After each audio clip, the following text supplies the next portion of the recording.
আপোনালোকে জানে যে আমি তিনিটা ভাগত আৰু অলপ আগত গ'লে চাৰিটা ভাগত বুলি ক'ম যে আমাৰ শিক্ষা ব্যৱস্থা চাৰিটা ভাগত বিভক্ত হৈ আছে। এটা হ'ল বিশ্ববিদ্যালয় পৰ্যায়, এটা হ'ল টেকনিক্যাল এডুকেশ্যন য'ত ইঞ্জিনিয়াৰিং পলিটেকনিক এইবিলাক আহে, আনটো হ'ল আমাৰ হায়াৰ এডুকেশ্যন য'ত কলেজ বা আমাৰ বিভিন্ন ধৰণৰ ৰিচাৰ্চ ইনষ্টিটিউটসকল আহে, আৰু ফাইনেলি সেকেন্ডাৰী বা এলিমেণ্টাৰী। গতিকে আমি সিদ্ধান্তবিলাক লওঁতে প্ৰতিটো পৰ্যায়ৰ ছাত্ৰ ছাত্ৰী আৰু অভিভাৱকসকলৰ কথা চিন্তা কৰি আমি অহা 2 নৱেম্বৰৰ পৰা অসমৰ শিক্ষানুষ্ঠানসমূহ মুকলি কৰাৰ সিদ্ধান্ত লৈছোঁ। প্ৰথমতে আমি ক'ব খুজিছোঁ যে বিশ্ববিদ্যালয় মুকলিৰ ক্ষেত্ৰত ৰাজ্য চৰকাৰে কোনো নিৰ্দেশ নিদিয়ে। আমি বিশ্ববিদ্যালয়ৰ স্বতন্ত্ৰতাক সন্মান জনাই বিশ্ববিদ্যালয়ৰ এক্সিকিউটিভ কাউন্সিলৰ ওপৰত আমি এৰি দিছোঁ যে তেওঁলোকে বিশ্ববিদ্যালয় কেতিয়া খুলিব, কেনেকৈ খুলিব আৰু কি নিয়ম তেওঁলোকে পালন কৰিব। গতিকে আমি প্ৰথম বুজিব লাগিব যে on university or on postgraduate classes there is no instruction from the state government. আমি কোনো নিৰ্দেশ এই ক্ষেত্ৰত দিয়া নাই। দ্বিতীয় আহিলে কাৰিকৰী শিক্ষা, টেকনিক্যাল এডুকেশ্যন। 2 নৱেম্বৰৰ পৰা সম্পূৰ্ণ স্বাভাৱিকভাৱে পলিটেকনিক আৰু ইঞ্জিনিয়াৰিং কলেজসমূহে নিজৰ স্কুলসমূহ নিজৰ শিক্ষানুষ্ঠানৰ কাম আৰম্ভ কৰিব। So all government engineering college or polytechnic are allowed to reopen with face-to-face class from 2nd November. এখেতসকলৰ ক্ষেত্ৰত হোষ্টেল immediately খোলা নাযাব। So at least first 1 month hostel বন্ধ থাকিব, আৰু প্ৰয়োজন হ'লে ছাত্ৰ আৱাস খোলাৰ ক্ষেত্ৰত আমি 1 ডিচেম্বৰত সিদ্ধান্ত ল'ম। কিন্তু বৰ্তমান পলিটেকনিক আৰু ইঞ্জিনিয়াৰিং কলেজ 2 তাৰিখে খুলিব, কিন্তু হোষ্টেলবিলাক বন্ধ থাকিব। ক্লাছ কোনোবাই যদি ফেচ টু ফেচ ক্লাছ কৰিব পৰা অৱস্থাত নাথাকে, পলিটেকনিক আৰু ইঞ্জিনিয়াৰিঙত হাইব্ৰিড ক্লাছ হ'ব, অৰ্থাৎ ফেচ টু ফেচ ক্লাছো চলি থাকিব আৰু অনলাইন ক্লাছো চলি থাকিব।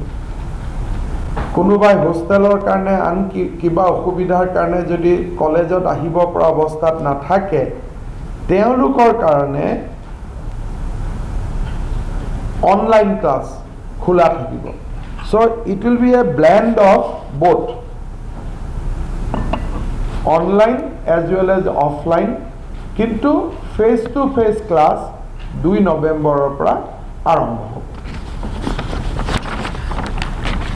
দ্বিতীয়তে আৰম্ভ হ'ল যে আমাৰ আণ্ডাৰ গ্ৰেজুৱেট ক্লাছেছ, যিটো আমি কলেজত কৰিব যাম।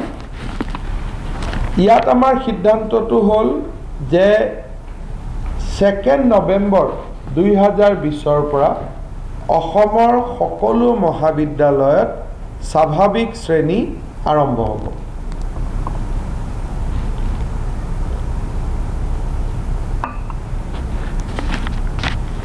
পাৰ ছেকশ্যনত আমি কলেজৰ অধ্যক্ষসকলক কৈছোঁ যে কোভিড প্ৰটোকল মানি কোনো ছেকশ্যনতে 20ৰ পৰা 25 জনৰ ওপৰত ল'ৰা ছোৱালীক পঢ়ুৱাব নালাগে।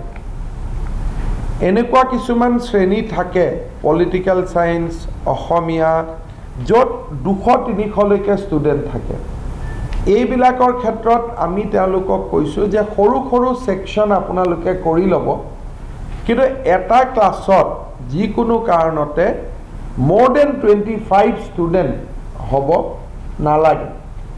যদি হল হয় যে নহয় আমি ৰুমত নপঢ়াওঁ হলত পঢ়াওঁ ক্লাছটোৰ সাইজত যেহেতু আমি 20-25 কৈছো হলৰ সাইজত সমানুপাতিকভাৱে আমি ষ্টুডেন্ট বঢ়াব পাৰো সে ইট ইজ এ লাৰ্জ হল তাতে আমি ঠিক কৰিছো যে পলিটিক্যাল সায়েন্সত আমাৰ ষ্টুডেন্ট বহুত গতিকে আমি অডিটৰিয়ামত ক্লাছ কৰিম in that case proportionately number of the students can be increased but standard classroom the maximum students should be 20 to 25 tar uporot nohoy UG first semester undergraduate first semester hoptahot dudin hobo Monday and Thursday first semester UG হব সোমবার আৰু বৃহস্পতিবাৰ যেটো UG third সেমিস্টাৰ তেওঁলোক হব মঙ্গল বুধ আৰু শুক্ৰবাৰ ইউজি থাৰ্ড সেমিস্টাৰ মঙ্গল বুধ আৰু শুক্ৰ আৰু যেটো ফিফথ সেমিস্টাৰ তেওঁলোকে ক্লাস কৰিব মঙ্গল বুধ শুক্ৰ শনি মঙ্গল বুধ শুক্ৰ শনি তাৰ মানে first semester will have 2 days second semester will have 3 days আৰু fifth semester will have 4 days of education so obviously দুটামান দিনত থার্ড আৰু ফিফথ সেমিস্টাৰ দুইটা আহা কাৰণে basically Tuesday Wednesday and Friday there will be তাত অলপ ভিড় বেছি হ'ব সেইখিনি সময়ত আমি কলেজ কৰ্তৃপক্ষক ম্যাক্সিমাম ক্লাছৰুম ব্যৱহাৰ কৰিব অনুৰোধ কৰিছো আৰু শিফট কৰি যে আগবেলা যদি ফিফথ ইয়াৰক আমি ক্লাছ কৰিছো সেকেন্ড ইয়াৰত থাৰ্ড ইয়াৰত আমি পিছবেলা ক্লাস কৰিব লাগে সো দ্যাট 25 নর্মস তো কোনো কারণতে ভঙা না যায় first semester will be Monday and Tuesday Monday and Thursday sorry first semester Monday Thursday second semester class নাই বর্তমান third semester Tuesday, Wednesday, Friday. Aru fifth semester Tuesday, Wednesday, Friday, Saturday.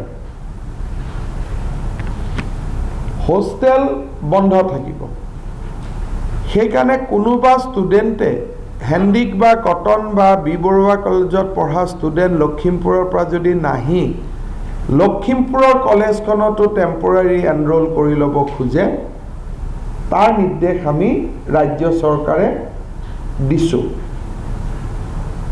যে they may not come to Guwahati they may not come to Dibrugarh but they can enrol themselves as a temporary student in their native places এমাহৰ কাৰণে 1 ডিসেম্বৰৰ পৰা আমি হোস্টেলো খুলি দিয়াৰ সিদ্ধান্ত লৈছো but not in the first November from the first December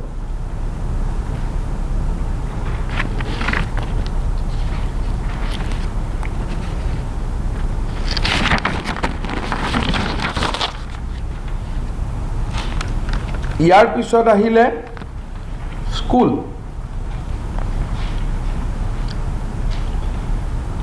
পঞ্চম মান শ্ৰেণীলৈকে স্কুল বন্ধ থাকিব আপ টু ক্লাছ 5th আৰু আমি অসমৰ প্ৰাইভেট স্কুলবিলাককো আমি মানা কৰিছো যে পঞ্চম মান শ্ৰেণীলৈকে কোনেও যাতে স্কুল আৰম্ভ নকৰে আপ টু ক্লাছ 5th অৱশ্যে মিড ডে মিল আনিবৰ কাৰণে গাঁৱত পঢ়া স্কুলৰ ষ্টুডেণ্টসকল স্কুলত যাব পাৰিব আৰু স্কুলত যাওঁতে শিক্ষকসকলে দুই এটা পৰামৰ্শ দিয়া, তেওঁলোকৰ লগত কিবা প্ৰশ্ন যদি চাব দিছিল ওলাই অনা বা একাডেমিক ডিছকাশ্যন কৰা, এই পাৰ্টটো LP স্কুলত খোলা থাকিব। গতিকে মিড ডে মিল বিলাবৰ কাৰণে নিৰ্দিষ্ট কৰা দিনত ষ্টুডেণ্ট আহিব আৰু শিক্ষকৰ লগত ইনফৰ্মেল একাডেমিক এক্সচেঞ্জ কৰিব, কিন্তু ক্লাছ নহয়। So 1 to 6 will remain suspended. 1 to 5. 6 পৰা ক্লাছ আৰম্ভ হ'ব।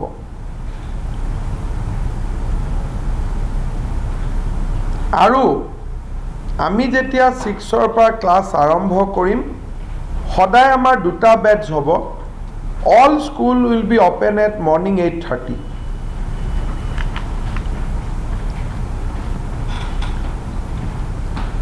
চাৰে 8টাৰ পৰা চাৰে 12টালৈকে এটা ক্লাছক পঢ়োৱা হ'ব আৰু 1:30টাৰ পৰা চাৰে 4টালৈকে এটা ক্লাছক পঢ়োৱা হ'ব।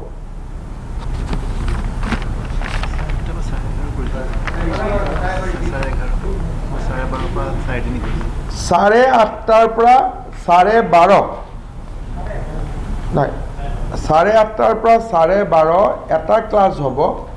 কিন্তু কোনোবা স্কুলত যেহেতু লাঞ্চ ব্ৰেক আদিৰ কথা থাকে, কোনোবাই যদি আপ টু 11:30 তিনি ঘণ্টা কৰিব খোজে আমাৰ আপত্তি নাই, কিন্তু আমি ভাবিছোঁ যে কেইটামান ক্লাছ 4 ঘণ্টা হওক, কেইটামান 3 ঘণ্টা হওক। So one session will be 8:30 to 12:30. Next session will be 1:30 to 4:30. ৰাতিপুৱা 4 ঘণ্টা, গধূলি 3 ঘণ্টা। প্ৰথম 15 দিন অৰিয়েণ্টেশ্যন হ'ব, তাৰ পিছত ক্লাছ নিয়মীয়াকৈ আৰম্ভ হ'ব।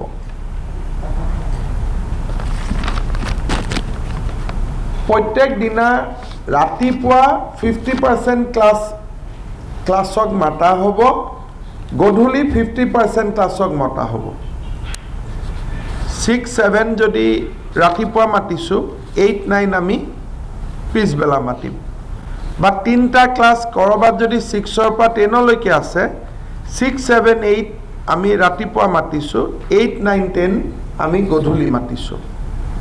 এই ধৰণে আমি স্কুলত কনজেশ্যনটো এৰাই চলাৰ বাবে চেষ্টা কৰিম। SCRTয়ে ৰিডিউচ চিলেবাছ নটিফাই কৰিব, য'ত চিলেবাছ কম থাকিব। আৰু আমি এইবাৰ 3টা শ্ৰেণীৰহে পৰীক্ষা পাতিম, 8, 10 আৰু 12। বাকীখিনি বোৰ্ডৰ এক্সাম নহ'ব, স্কুলত লোকেল এক্সাম ল'ব পাৰিব, বাট 8ৰ এটা প্ৰপাৰ এক্সাম হ'ব, 10ৰ এটা এক্সাম হ'ব, 12ৰ এটা এক্সাম হ'ব। 12ৰটো বোৰ্ডে ল'ব, 10ৰটো বোৰ্ডে ল'ব, 8ৰটো স্কুলতে ল'ব। বাকী ক্লাছত এইবাৰ আমি আৰু পৰীক্ষা নলওঁ। তাৰমানে they will be promoted. A student of 9 will be promoted to class 10. Student of 7 will be promoted to 8. But 8 to 9ত নহ'ব, there will be exam on 8. So 8, 10 আৰু 12ত exam হ'ব, বাকীত exam নহয়। কিন্তু চিলেবাছ ৰিডিউচ থাকিব।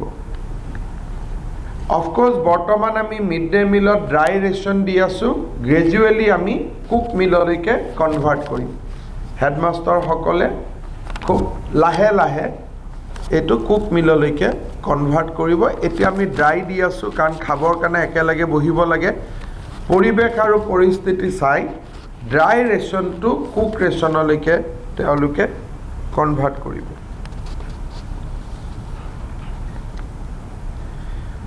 ওৱান to 5ৰ ওপৰত আমি ডিচেম্বৰত সিদ্ধান্ত ল'ম,